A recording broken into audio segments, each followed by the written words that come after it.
Good evening everybody and welcome back to my channel. This evening we are going to make milk tart.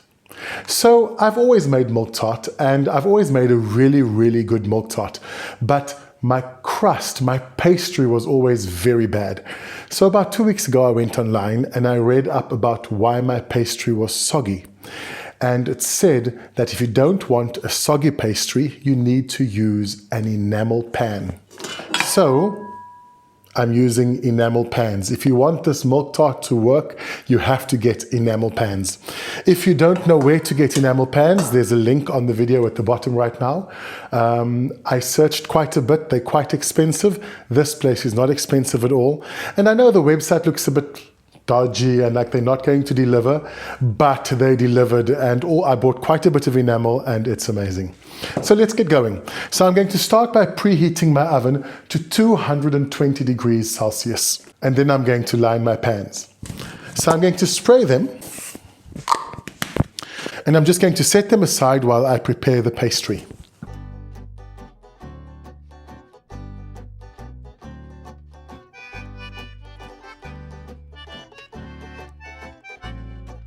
So I'm first going to flour my surface a little bit. And then as you can see, I'm making 2 milk tarts. And for 2 milk tarts, I'm going to use 1 roll of shop-bought puff pastry. Now you can see there's flour on both sides. And I'm going to roll it out just big enough so that they fill my pans. I don't want any extra pastry over, and I don't want to roll it too thin, because if it is too thin, what's the point of the pastry? Okay, so what you want to do is you want to put your pan on the pastry and you just want to cut bigger than the pan because the pan is not flat. Don't throw those offcuts away, you're going to need them. And then I'm going to place the pastry into the pan. Try not to squeeze your pastry too much because that affects how well it cooks and how much it puffs up. Now you can see this pastry is a bit small for this pan, but we're going to do a bit of a las jobby, some biggie unlas, and I'm going to show you how. I'm not going to put pastry on the top sides there because my milk tart's not going to be quite that high. So you'll see I'm going to cut it off in line with the top of the pan like that. Then I'm going to take this piece and I'm just going to add it. And you can just press gently to make it attach itself to the rest of the dough. So I said don't get rid of the offcuts. I'm going to show you what we're going to do with them now. At the top of a milk tart there's usually a puffy piece of pastry, and to create that you need to add some more. So you want to make a strip of pastry, well, sort of, and you just want to add it to the top of your shell. So at the top you basically have double pastry. Now as you work you can feel that some pieces are thinner than others, so this piece of pastry feels a bit thin to me, so I'm going to add some more there. And you just want to pinch it slightly to make sure that there's a bit of a ridge so that there will be extra pastry at the top of your filling. With this one, make sure that if you're going to make the pastry go slightly over like I will now, that you've sprayed it very well or it will stick.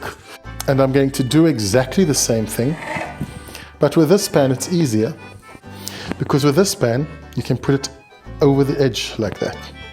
Now I know this seems like it's quite an effort, but this is the most difficult thing you'll do when you are making the milk tart, so enjoy it.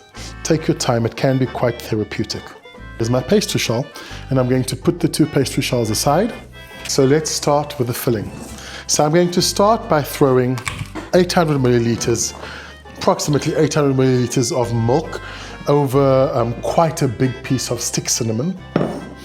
I'm putting it in a microwavable jug, and I'm going to put that in the microwave for between 5 and 7 minutes, just until it boils so that it can warm up for the filling. So while that is heating up in the microwave, I'm going to start with the filling. So in this pot I have 1 cup of sugar and I have half a teaspoon of salt. And to that I'm going to add 6 heaped tablespoons of flour. And to that I'm going to add 2 heaped tablespoons of corn flour.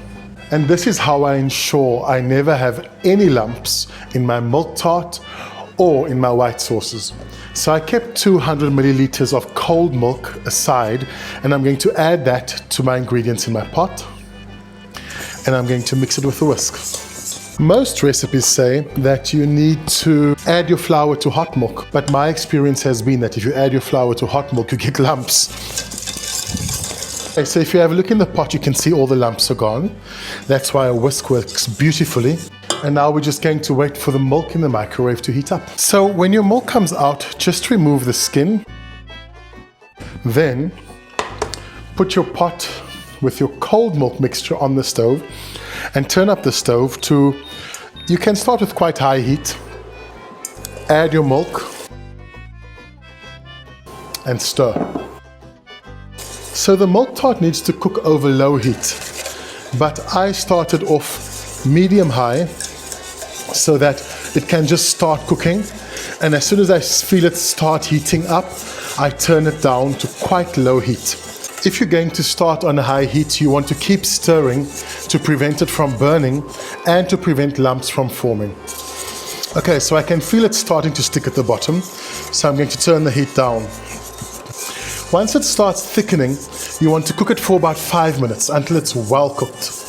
Okay, so it's thickening quite a bit now, and by now your arm will be sufficiently sore, but if you stop stirring now, it will either burn or you'll get lumps, and neither of those are good.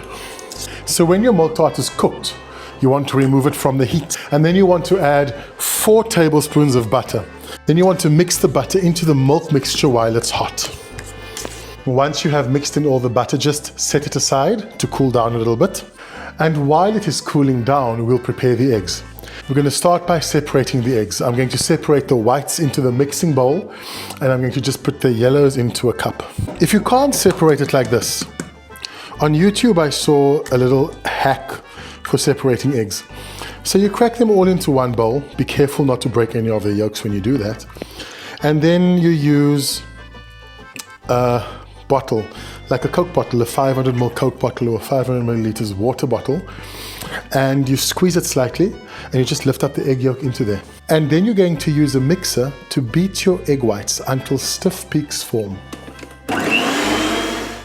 So now, while that was going, I removed all the cinnamon from the mixture, and now it's cooled down slightly, so I'm going to add the egg yolks to the mixture, and I'm going to mix well. And the last thing we're going to do is we're going to fold in our egg whites. So folding in always sounds so fancy. The reason we fold in is so that we can get some air into our mixture. If you whisk this, then the mixture is just going to stay the same size. So I'm going to keep on folding the mixture over the egg whites until it's all dissolved. And you'll see that as I fold, the mixture gets higher and higher.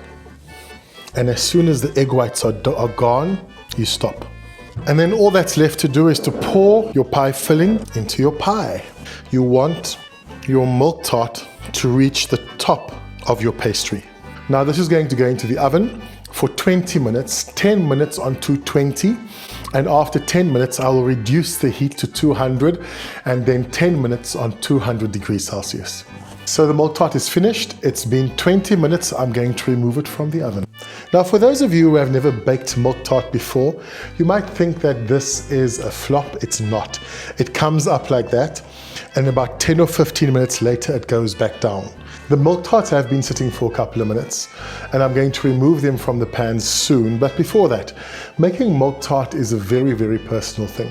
How sweet you like it and how heavy you like it is entirely personal.